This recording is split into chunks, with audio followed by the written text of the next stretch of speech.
celý okolici od Košického Krivoho až po Košici, je tak? Tak. Dobrý. A vedúcej ansámblu Marian Kormoš, je tak? Tak. A je to otec? Tak. Ďakujeme krásne za rozhovor. Ale ešte jedna taká maličkosť. Kristián slúcha naše radioni a znáš, že tam máme tak zákernú slovíčka. No a my si na ňoho pripravili jedno zákerné slovíčko. Si budeš nám znal povístiť, čo to sú kukurudze. Jak bym neznal? No to pojdź, Šiška najhličnatých stromov. No Čekaj. Ale nemusí byť len šiška najhličnatým stromom. Ale ja mám ešte pro vás zakerné slovo. Čo to sú pačačka?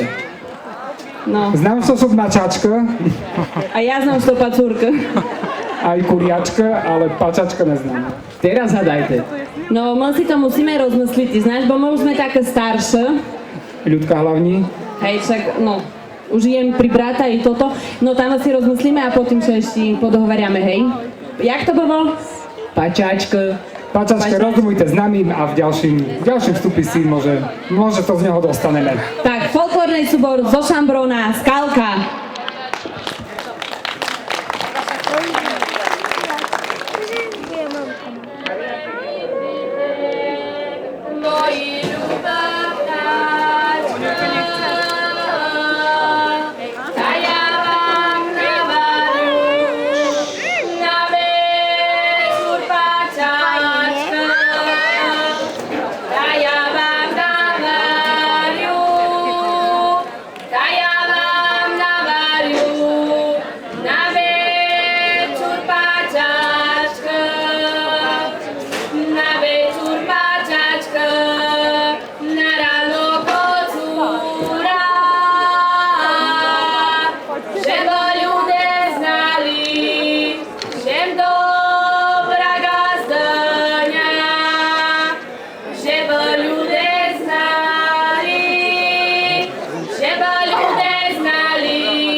Spívajte, divčatá, hej, naša Šambrínska skávka, našeho oznese.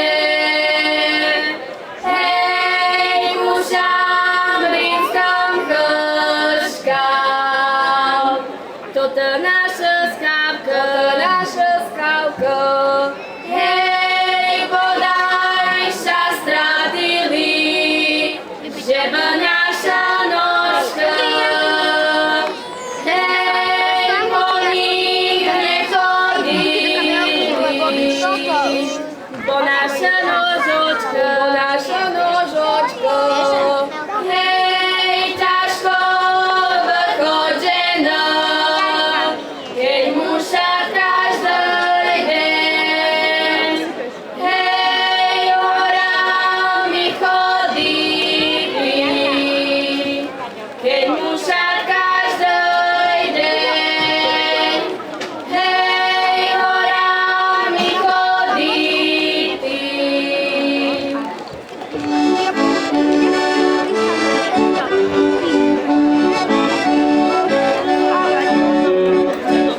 Ivanočka moji, kde ja vás podiu na nedílu ráno, na horách pošiju.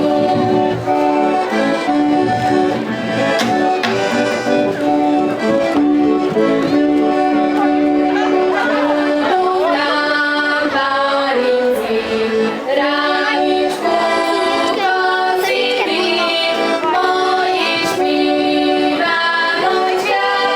ľuda chodili.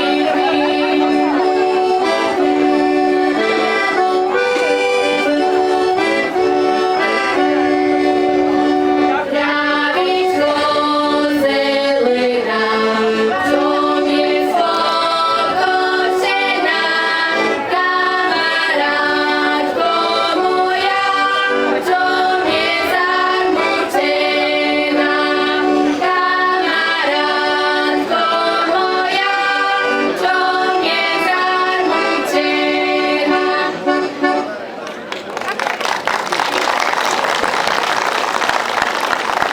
Lebo tu sme si dorobili, tak sa poďme veseliť.